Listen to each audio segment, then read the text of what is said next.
Hi, this is Vikram Kapadia, and I'd like to say that for the past few months I've been in this very uncomfortable position, trying to help decide which playwright needs a little more encouragement compared to some others. That's a huge and very difficult task, considering the diverse cultures and the different genres dealt with in every subject, in every script. But we need all of you.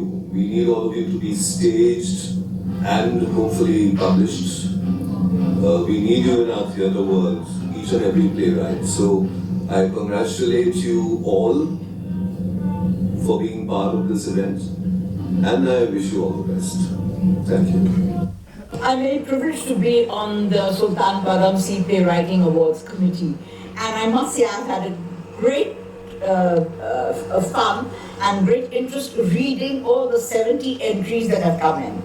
Sadly, we didn't know where they came from because the variety of subjects that they've chosen, and some of them very intimately associated with what is happening in India, with the government, with the society, and growing up in India.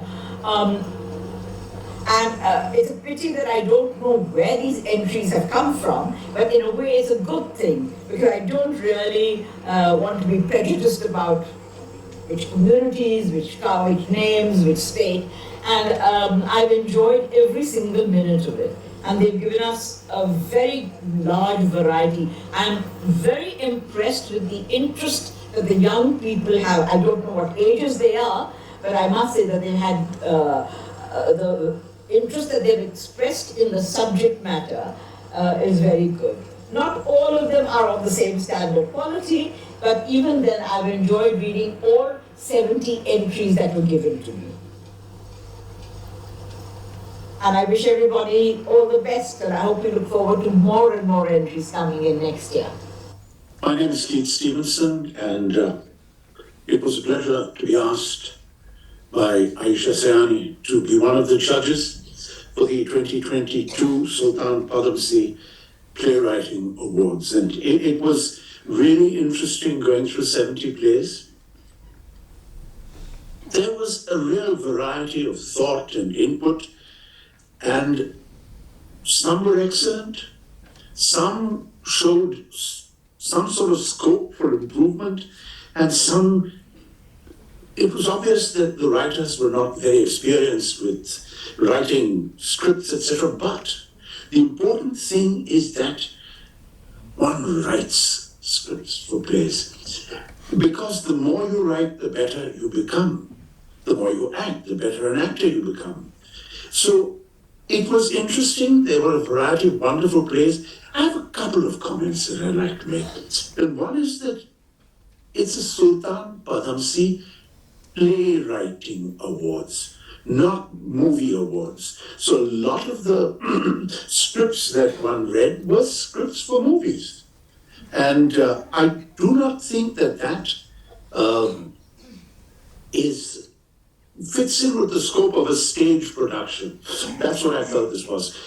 Two was that I felt that we come from India, a land that's as old as time, and with stories apart from the Ramayana and Mahabharata and all that.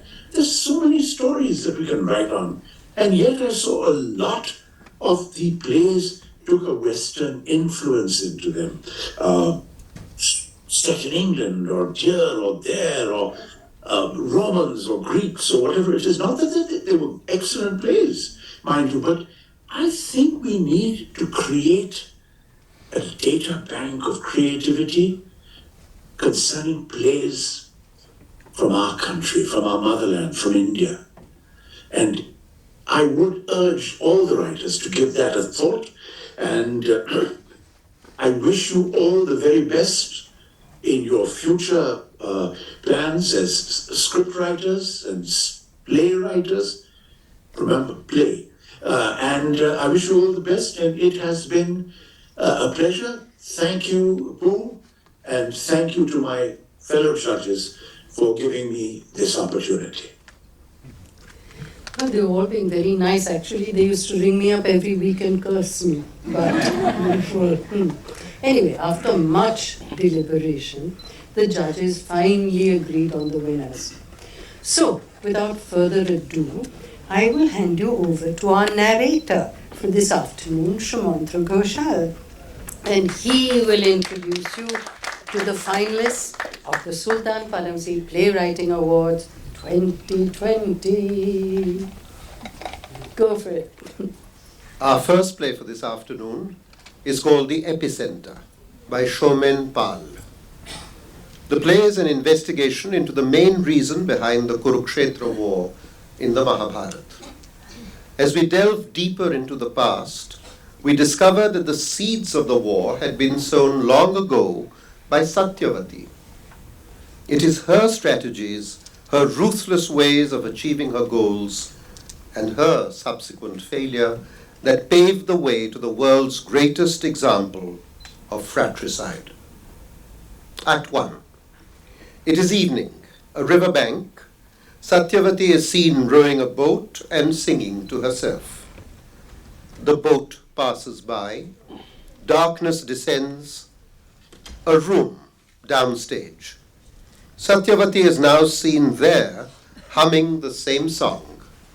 Her father, Dasraj, enters excitedly. Satyavati, I have wonderful news for you. The king of Hastinapur, Maharaj Shantanu, has himself proposed to marry you. I cannot trust my good luck. My daughter is going to become a Kshatriya queen. At last, my dream's coming true. Father, have you already accepted his proposal? Not yet. I just took time to take your consent. My daughter, the queen of Hastinapur. I'm getting goosebumps. You're very elated, aren't you? Well, don't I have reason to rejoice? A Kshatriya king himself comes to seek the hand of a mere fisherman's daughter. What can be more exciting? Instead of being dasas, had we belonged to the family of Brahmins or Kshatriyas, would you have been equally happy with the match? What nonsense. Are you against this marriage, my girl? An unmarried girl is her father's property, and she is handed over to whosoever he decides. That is not the answer to my question. A couple of days earlier, Maharaj Shantanu, while touring around the banks of Yamuna, got attracted to my fragrance. With a mesmerizing look in his eyes, he asked who I was. I told him, I am Satyavati, Dasraj's daughter. Then, disclosing his identity, he proposed to marry me. I had asked him to seek your consent. You should have just readily agreed. Do you dislike him? Why? Do you like him? You don't seem to know much about Maharaj Shantanu. He's not only a powerful ruler, but also a handsome, wealthy, courageous, virtuous, and pious man. An unparalleled personality in the entire Aryabrat. I've heard. He has a son, an eligible bachelor. So what? Nothing, just verifying. Yes, I know. He's the son of Ganga, and it's a long story. See, Astavasus, the attendants of Indra, stole Nandini, sage Vasishta's cow. This infuriated sage Vasishta, and he cursed them to be born on this earth as mere mortals. But when his anger subsided, Astavasus sought forgiveness. Vashisht finally responded to their pleading and promised that 7 of them would be free of earthly life within a year of being born. Then the Vasus requested Ganga to be their mother. Ganga married Maharaj Shantanu on the condition that he would never gainsay her in any way. As the 7 Vasus were born, Ganga drowned them in her own water, freeing them of their curse. Maharaj Shantanu kept mum. But when the 8th son was born, Shantanu opposed. Ganga gave him the son and then left for breaking his promise. And this son happens to be Devabrata, the mortal incarnation of Prabhas. How did you know? Isn't it prudent to check the background of a suitor? Then you must have also learned that there can be no better suitor than Maharaj Shantanu. Yes.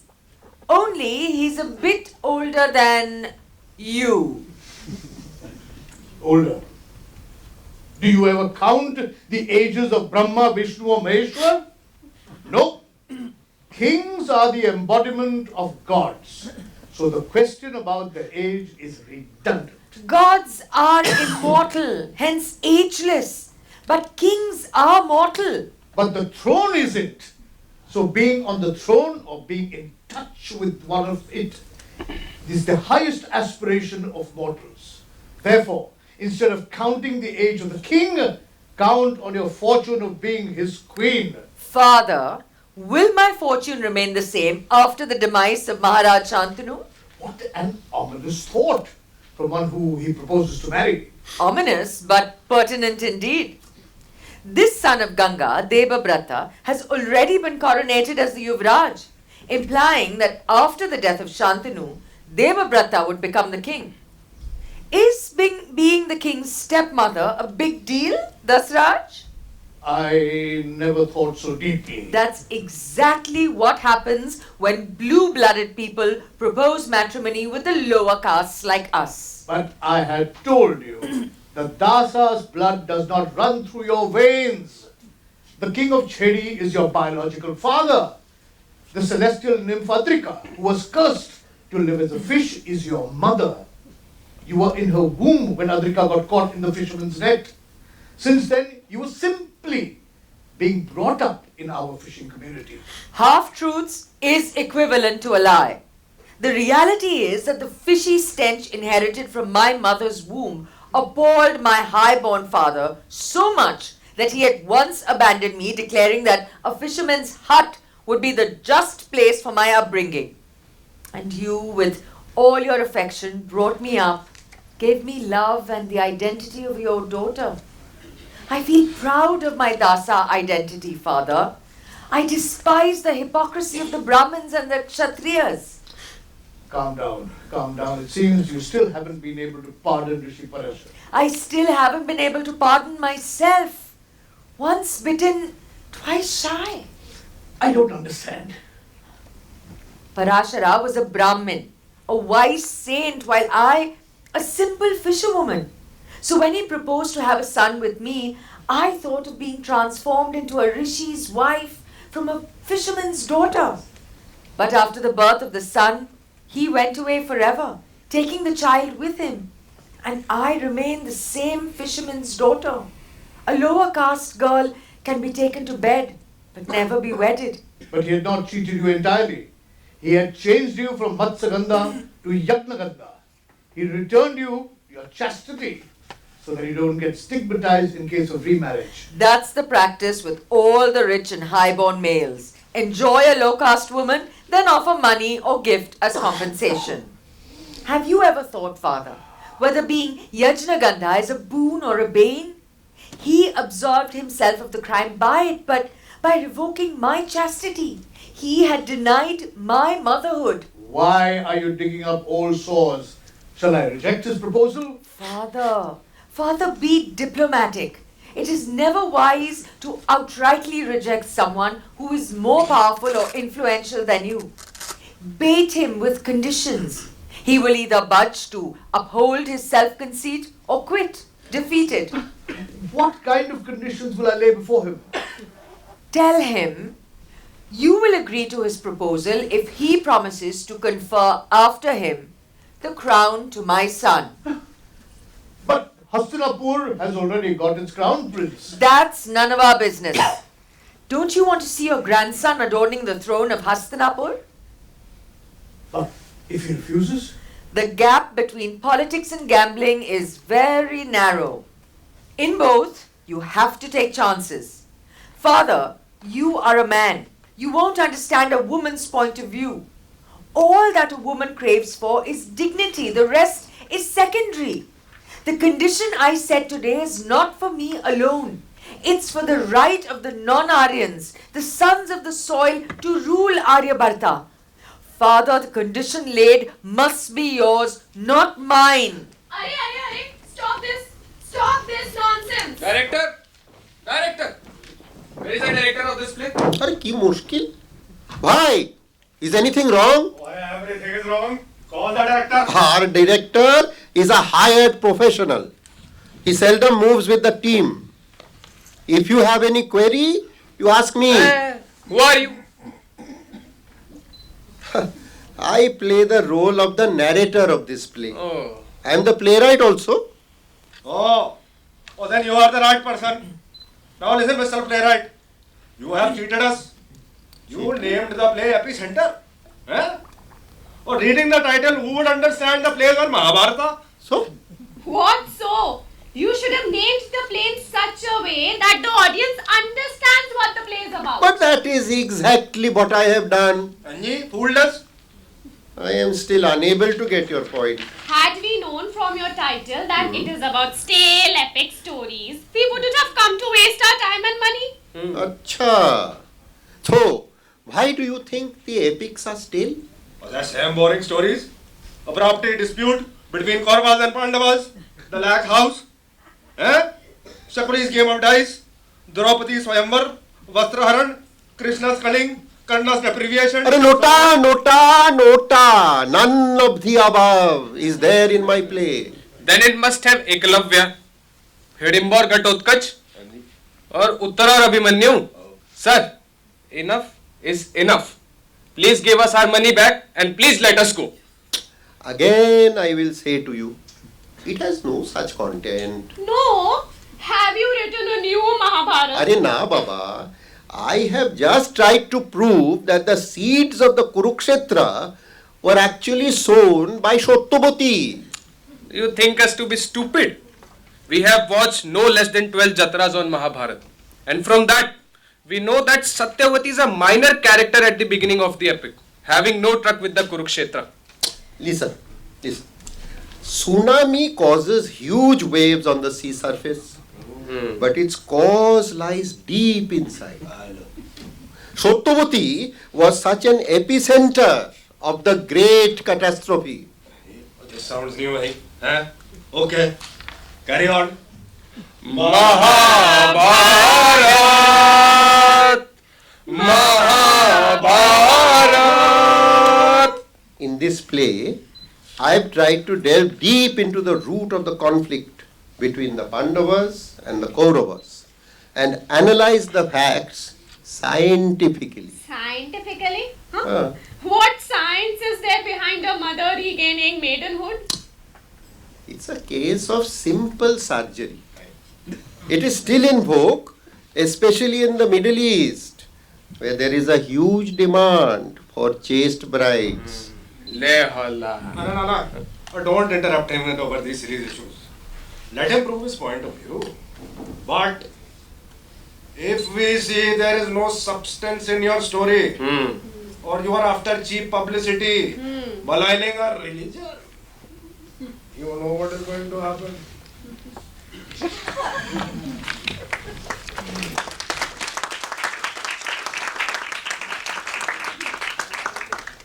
Our next play is Star in the Sky by Vamsi Matta. It is inspired by the Telugu story Okka by Dr. M. Suguna Rao on the life and death of Rohit Vemula. The play transcreates the story for a larger audience by bringing to performance myth, meta-narratives, memories, resistance, all of which constitute the lives and experiences of Dalits. Simultaneously, with a touch of magic realism, it draws the portrait of an unjust society that persecutes them. Through the eyes of Matthews, a history final year PhD student from HCU, we witness the life and death of the magnetic Tohiro, a young student of astrophysics with a desire to learn about the universe. Hi. Let me tell you about the time when a student festival was happening on our campus. You know, I specifically hated those days when fests happen on campus. You know, lots of people, too many noise. I hate them. That day, I silently snuck into the library. I know it would be empty, and it was. Around 1:30 my stomach was growling, but I was too comfortable to move from there. But then I realized that, I can quickly go and grab some food and come back. So I went out looking for the food stalls, but all I could see was huge crowd, people everywhere. Finally I found a food stall and I ordered some food and was waiting. And the stall next to it was a tattoo parlor. And that was some crowd there.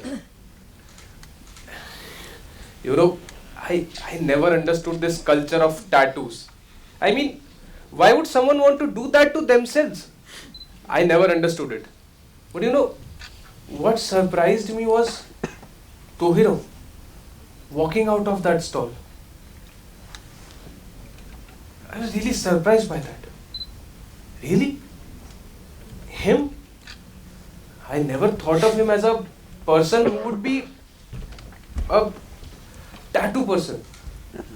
So, I followed him to the hostel. Yamastaru, what is this? I never thought of you as a tattoo person. My brother got a job in an internet cafe in the city. So my mother said maybe she can come also live here in the city.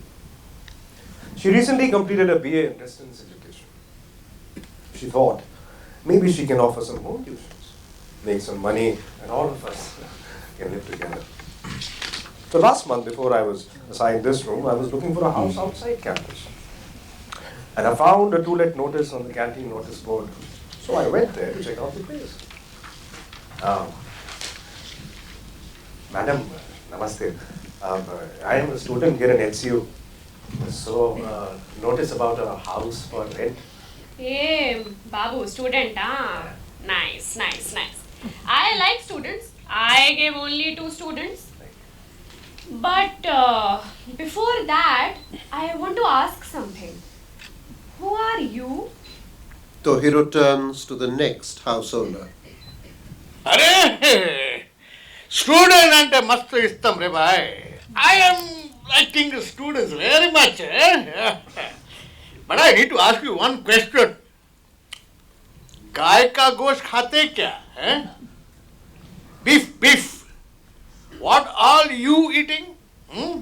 Tohiro doesn't answer that question and turns to another house owner. Auntie, namaste. I am a student here in HCU. I saw a notice about a house for rent. Oh, student, Machidi. I have some questions, Babu. Don't mind that I am asking. I don't have a problem, but my husband, you see, he might have a problem. What is your surname? Veg or non-veg? What are you? Are you this? Or are you that? Chicken. Mutton? Fish? Beef. Beef. Can't say that again, okay? Enough times already. This is the limit now. Why? Why do you think they're asking me all this? I think they want to know your caste, right? Exactly. I understood. And I didn't want to trouble any of them anymore. So straight away I answered. Dalit undi, sir. I am Dalit. Scheduled caste. Yenti? Scheduled caste, huh? How come you look fair and lovely? And your bhasha, very urban, very regular. You don't. Oh, we will just say it. You don't look like a Dalit. Tohiro turns to Matthews for an answer. Matthews hangs his head in shame. Mastaru, iti paristiti. This is the same story everywhere. Who are these people who say that this scheduled caste is a rural problem? Now why talk about outside people? Look at my classmates, my professors, admin people, everyone. All of them keep passing comments on my identity. Hey, they question my background. the so-called well-educated, the so-called intellectuals, the so-called liberals. I hate them. I hate this. I couldn't take any of these questions anymore. That is why that I do. Tohiro lifts his cuff up to his elbow to show a tattoo in bold letters. I am a Dalit. And that means a scheduled caste.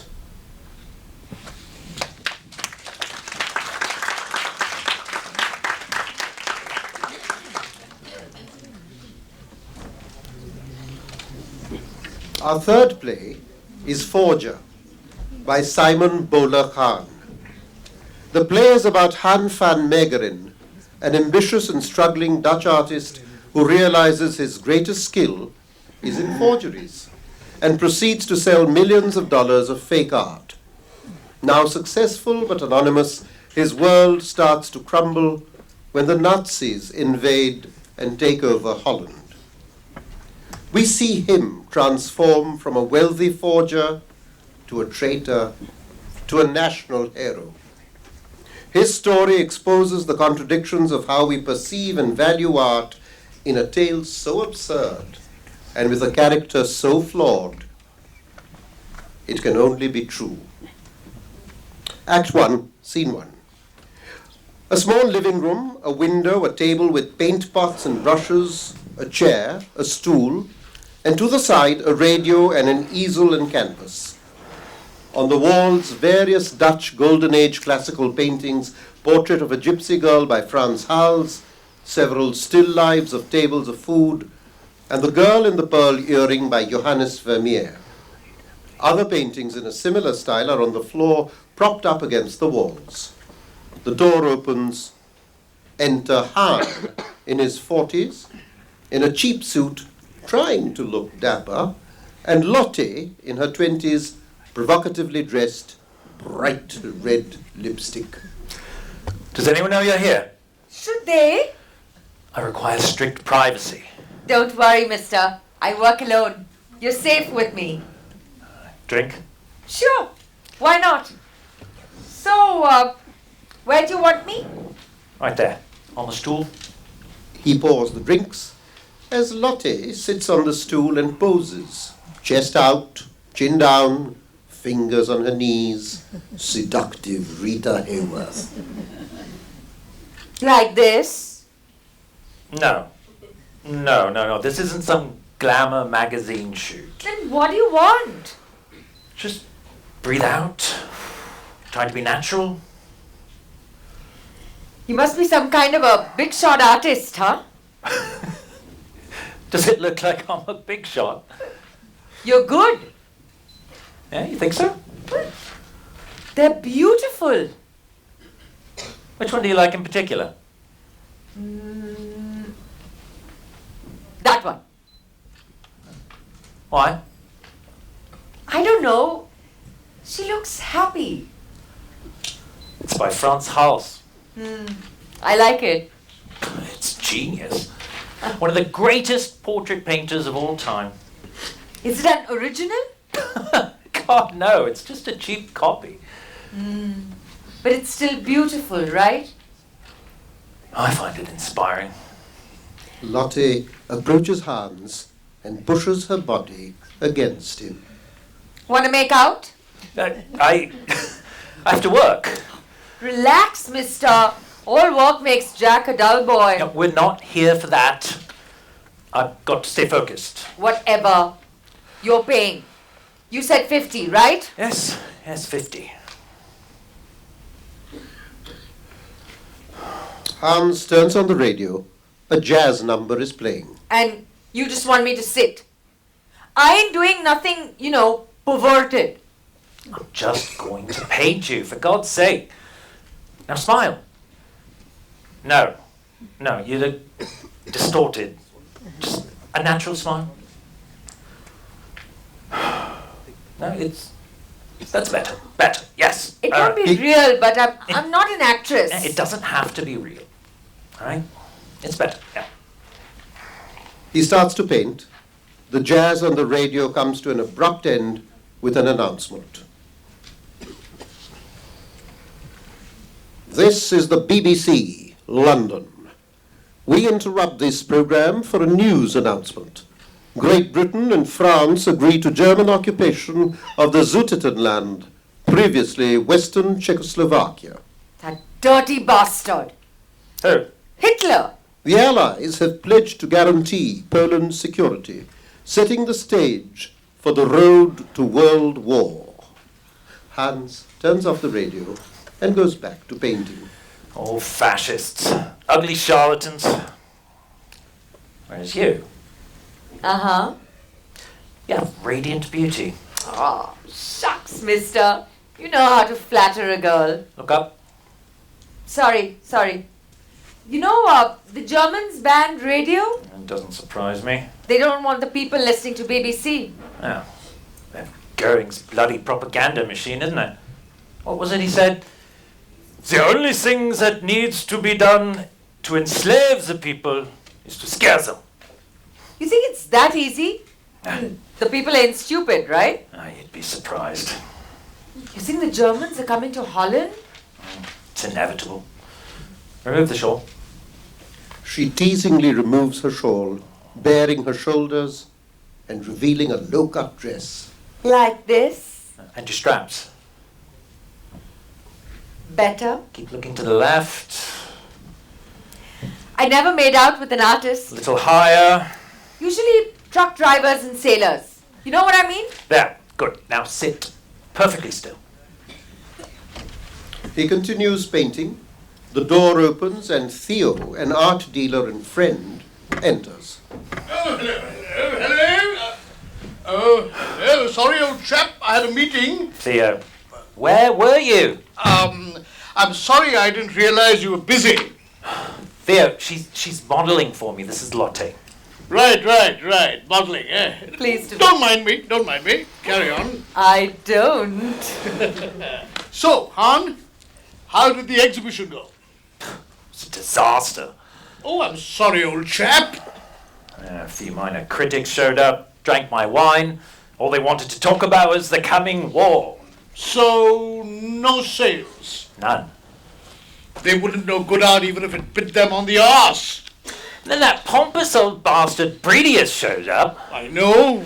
Now, what was he doing? Hang on. What do you mean I know? You knew he was coming. I invited him. A good word from the most respected critic in Holland could propel your career. You should have told me. I knew you'd be nervous. So, what did he say? Van Meegeren has every virtue. Yes? Except originality. The bastard. He is mediocre at best. Ouch. I could kill him. Can't you adapt? Try your hand at expressionism or something. No, I refuse to prostitute myself. Hey! Sorry. On the altar to modernism. Now, I won't make abstractions like Dada, Surrealists, fractured Cubism. I want to make beauty that ordinary people can enjoy. Those days are long gone. It's a different game now. Is it? Lotte, who's your favorite artist? I don't know. Oh, there must be one or two you admire. Da Vinci, Rembrandt, Vermeer. Yeah. I like Da Vinci. The Mona Lisa, right? There, you see? Unlike the critics, the people know the real thing when they see it. The classics. But classical's a risky game, you know that. So we're all doomed to live in a world of brutalism. You watch. Soon even our buildings will look like bloody boxes. I refuse to be a part of it. That's right, mister. You gotta stick to your principles. I think we have to adapt. Adapt? You wouldn't understand. You're not an artist. Hey, I paint too. You dabble. I'm not that bad, you said so yourself. Not a head up. You don't sell your work, do you? Well, that makes two of us. But we move on. You know, Father, you cut me off completely. Damn. I lost the flow. Sorry, Lotte. We'll just have to postpone. You want me to go? Yeah, I'm afraid so. I said I ain't modelled before. It's not your fault. I'm still getting paid, right? Oh, of course. Couldn't lend me 100, could you? Again? I'll pay you back. When? Oh, here, have 100. Han. That's generous, mister. Yeah, well, I know you girls have a hard life. You're a real gentleman. Be careful out there, look. I can handle myself. Bye. Bye, mister. Bye. She's cute. Where did you pick her up? At the port. Good God. Could you scrape any lower? Yeah, I know. She's just that she stood out like a Raphael's angel. I mean, you saw her. I have an idea. Why don't you do more portraits? You made quite a bit from those. I wish. But it's been a year since my last commission. No one wants to spend on new art, not with the Nazis stomping around Europe. Michelangelo. What? He copied a statue of Cupid once.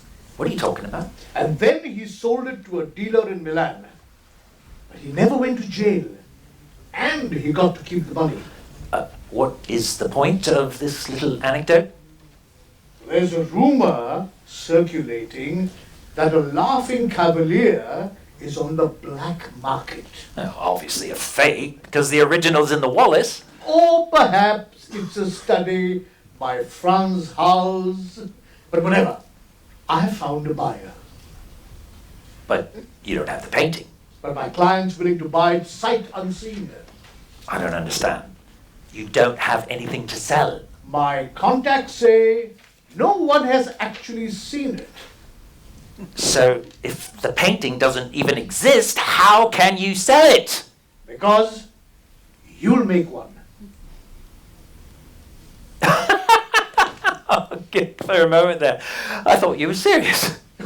You're the best painter I know. Oh Christ, you are serious. I'd say you're the best classical painter in Holland. I'm not sure I'd go that far. And you're broke. You mean I should paint a cavalier? If anyone can. I've no intention of going to jail. It's a 2-year maximum sentence. This is ludicrous. They'll see the flaws. Remember the recently discovered Rembrandt? Yes, found in a basement. And the dealers verified it and sold it for $250,000. At Sotheby's. I read about it in the Times. Kicked up quite a controversy. We'll say your Franz house was found badly restored, that it was damaged. I don't know, Theo. That will give you some cover. It's a tall order. 60,000 guilders. 60? That's what they'll pay.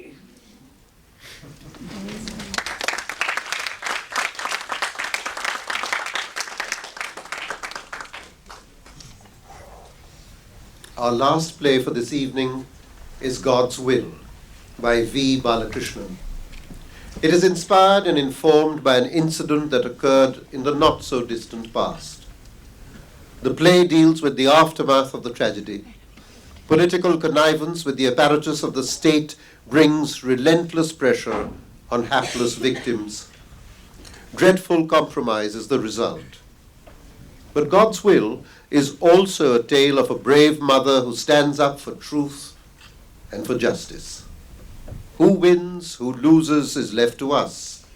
It is we who must come to terms with what we perceive to be a win or a loss.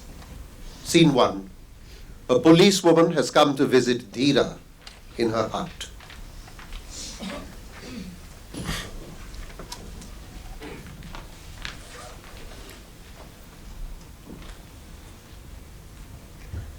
Ask the girl's father to cremate the body. How long do you think this dharna and shit can last, huh? Your local supporters and NGO people, they'll disappear once the media moves on. Few more days and all will vanish. Make him cremate the body. It's his duty. You folks cremate, don't you? Even if you don't, in such matters, it's better. It's better give it to Agni. It's our dharma. Don't worry about the funeral costs. We will take care of everything. Dheera, we are not the kind of people who have the strength to tackle all this muck. Your husbands and relatives, they've caused the city's traffic to come to a standstill. All the traffic had to be diverted from that minister's house. And it's a government building, you know that, no? Don't you? You think we can't arrest your men for creating a nuisance? Threatening the security of the minister? Listen, we don't want to cause you any distress, huh? Not with that young girl's body lying there. For now, you and your husband are feeling like heroes. Tomorrow, you will be shitting your pants when we slap a case on you, disturbing the peace, and when the police come knocking on your door. Listen to me carefully. Quietly do the last rites. In the evening, best time. I'll arrange for the mortuary van and the firewood. Even a priest if you need one, no? I can get one from your own community. Don't worry, don't worry. Give the girl some peace. Give her soul some peace. Veera, they sent me to speak to you. A woman. You understand, no? They could have easily sent a few men too. They pushed her out of a moving bus. And then they pushed me out too. Don't blather. Don't blather. Speak what should be heard, woman. You are insinuating a lot of shit against a lot of important people. Keep your mouth shut. It was an accident. Otherwise, tell me, why would they spare your son? He too was on that bus, right? He was in utter shock when he saw what was happening to us. First my daughter, then me. They slowed the bus a few meters away and asked him to get down. No one stopped to help us. I carried my daughter's body to the closest police station. I was bruised. I was bleeding. It was an argument over the ticket, right? You refused to pay for 3 tickets. Why get into a luxury bus if you didn't have the money? The government also runs their buses too, na? Should have got onto that. You want the comforts, but won't pay. We were very tired. We wanted to return before it was too dark. This bus was there. The conductor leaned out and asked us where we wished to go. I was hesitating. They said, come, we got in. They wanted 300 for 3 tickets. I told them my children are underage, charge half rate. They said it's an AC bus, Minister Saab's own fleet. Then one of them stared at my daughter and said, no way, she's underage. See how big her... Don't fuck with me. What rot. You expect me to believe the people in the bus stayed silent while all this drama was playing out? Huh? What was the driver doing? And why did you not get down if you felt it was unsafe? You went along with the drama. So the bus conductor would allow you to ride without tickets. Did you know him from earlier? Is this some regular occurrence to avoid paying for the tickets? What? Take my advice. Huh? Woman to woman. Don't get involved in this. You don't want it.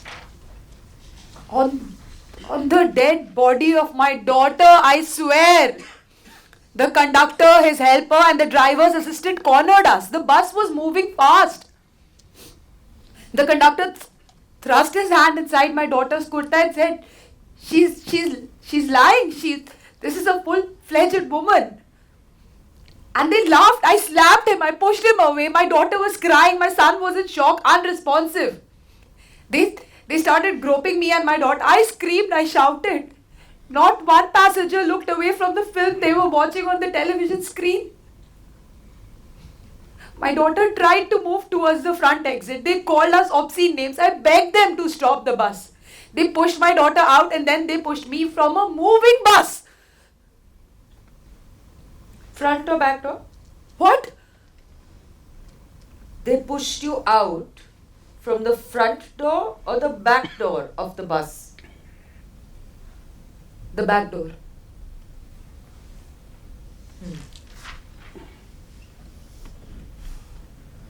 Listen, Veera, what happened happened.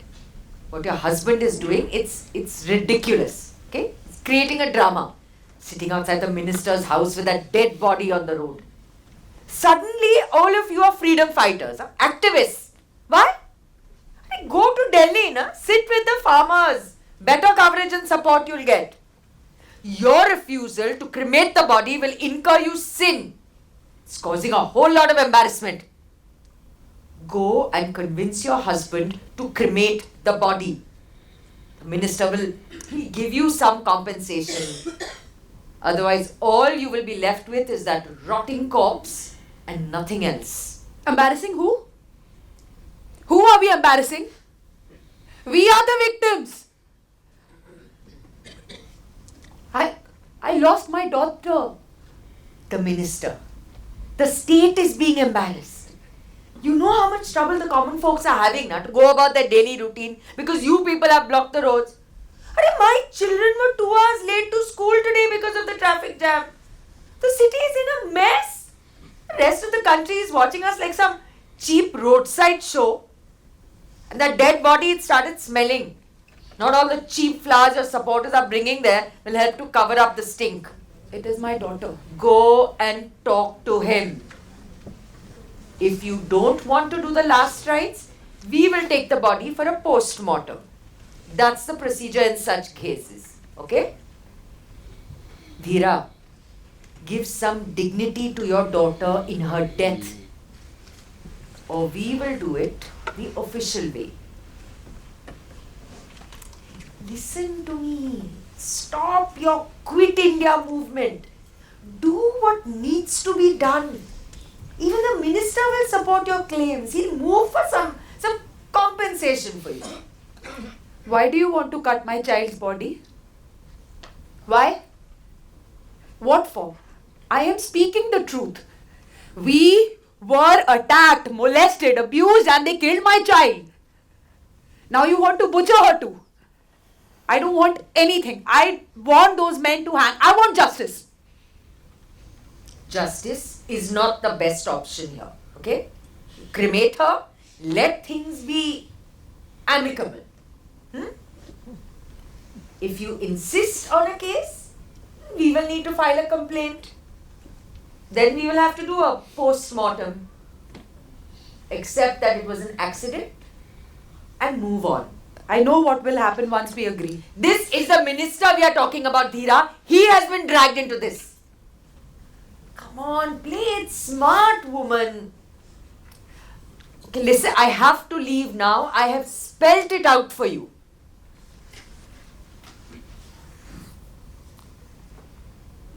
I can't guarantee anything, okay? But if you convince your husband to agree to the cremation, it's a win-win. You will get something, some compensation. Otherwise, we will forcibly move him. We'll send the body for a post-mortem. Worse, we will cremate her somewhere. Even your daughter's ashes won't reach you. You've got something to eat in this house of yours. Looks like that stove hasn't been lit in ages. I can get some rations delivered if you like. Okay? I'm with the local police station. Ask me for anything you need. Think of me as a friend. What's happened has happened. Now, see what needs to be done now. My son, help him. They are threatening him. Let me see what I can do. Okay? You ask him to stay indoors for a few days. And those bastards? I know them all. I will point them out. Let me, please let me. You must know where they are. How will I know? They're missing. They must be hiding somewhere. Don't worry. We will find them. Okay?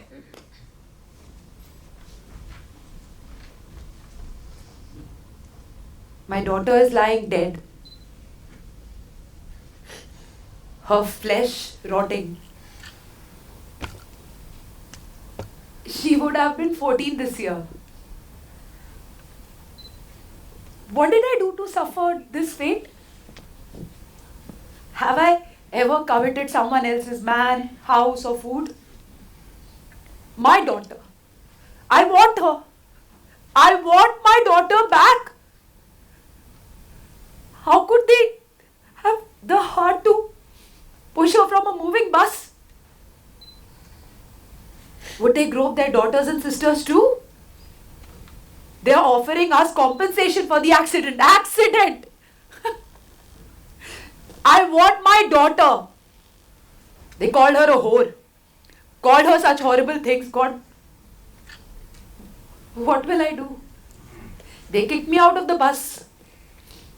When I picked myself up and went to look for her, I was praying she should not have broken her leg or anything. I was dreading going to a hospital and, having to spend money on medicines. Her eyes were open. Her kurta torn from the fall. First thing, I covered her chest with my dupatta. I was shaking her, telling her, we are safe. Those bastards are gone. She kept staring at the sky. She was not there.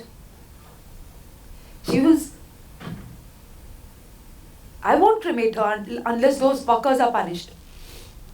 I want to see their organs rot. Missing, she says, that state's whore. How can they be missing? My daughter, her father won't stir. My relatives won't budge. They will leave that road upon my dead body. The police are worried her corpse will start rotting and stinking. Why will it rot? She is a goddess. She won't rot. She will stay intact till those men are caught. She is a Devi.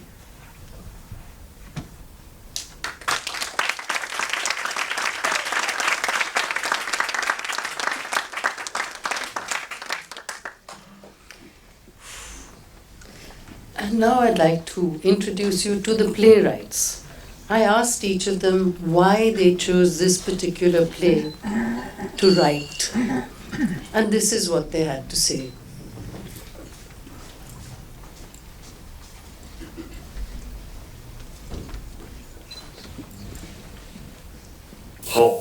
Hi, Vamsi.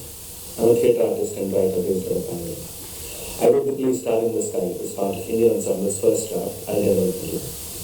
The play is inspired by Telugu short story, Akasamlo Kanakshatra, written by my father, Dr. M. Soumen. This is based on life and death of PhD scholar Rohit Himmal. The play is a performance of myth, memory, resistance and identity, bringing it to bear on contemporary life experience. I wrote this play so I could reverse the gaze. There's a certain Savarna gaze when people write about caste. When we tell our stories, the gaze comes from a place of empowerment rather than one of pity. In most art, we are not seen anywhere. We are often invisibilized. Our bodies are erased.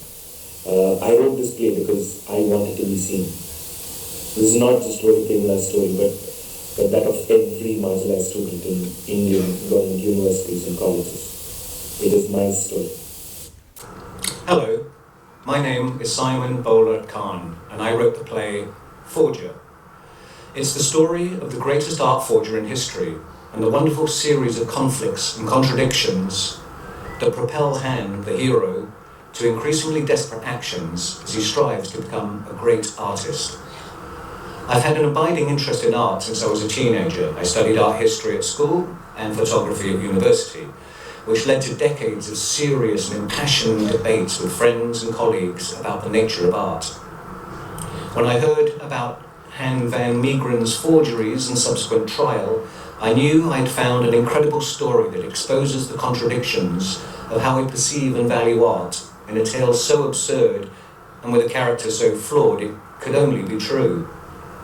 I've tried to challenge and invert the classical idea of artist and of a hero, so that what appears to be a hero's story becomes anything but, though in the end his crimes make him a national hero. The themes of false narratives, cognitive dissonance, fake art, fake news, fake dealers, and right-wing fascist takeovers are vitally relevant. Though a grand story, the play is presented with simple staging, minimal sets and props, almost black box style. This is intended to emphasize the issues of the play rather than its historical setting. Minimal sound and lighting effects build the world to hopefully become an immersive experience, and I believe I found how to dramatize these conflicts into compelling and provocative theatre. Thank you. My name is V. Balakrishnan and I am a theatre maker. I have been doing theatre for almost 26 years. Somewhere along the journey, I also started to direct and write along with acting, although predominantly I like to call myself as a theatre actor. And the reason why I did this was because I felt that there were stories, narratives which I wished to share, which did not exist in a play format or no director was picking up. So the only choice was to do it oneself. And I kept a rule for myself, which was that whenever I write a play, I must perform it. Because the audience, end of the day, is the greatest judge, the greatest jury, the greatest critic to tell us whether the play is working or not, and that helps to improve the plays also. God's Will is a play that I wrote very recently.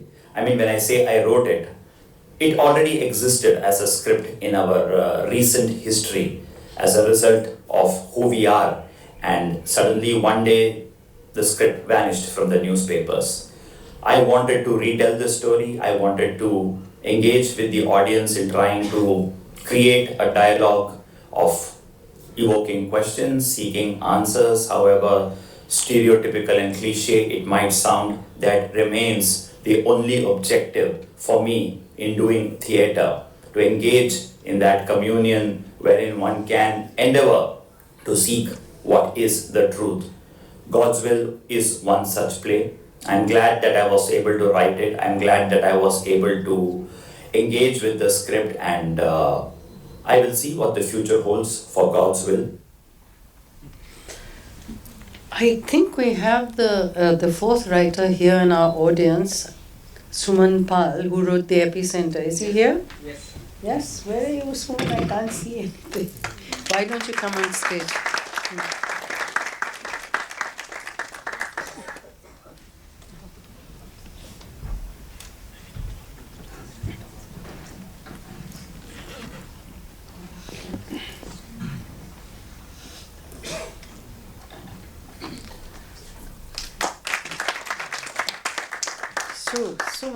Soumen is the headmaster of a school. He's writing plays in his spare time. I don't know how he's doing it. Soumen, let me ask you also the same question, which is, what made you choose this particular subject to write the play on? I think the motto here is written, let's turn the page. So I've simply turned the pages of Mahabharata to give the audience a new look, a new insight into it. Because in our age, who would believe in those miracles? We don't believe in miracles. But the fact that behind the miracles, there is some reason behind it.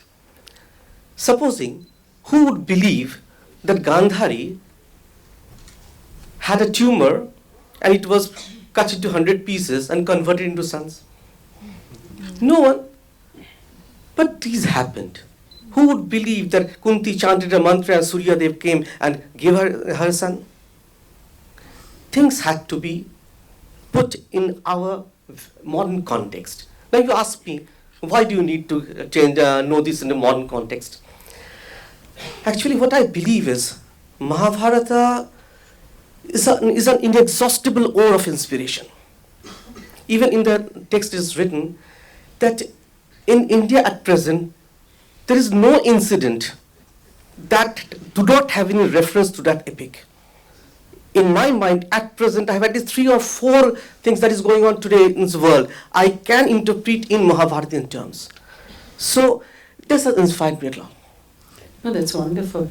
I don't know, do we have time for any questions? I was given a warning before this, so I think we better end now because...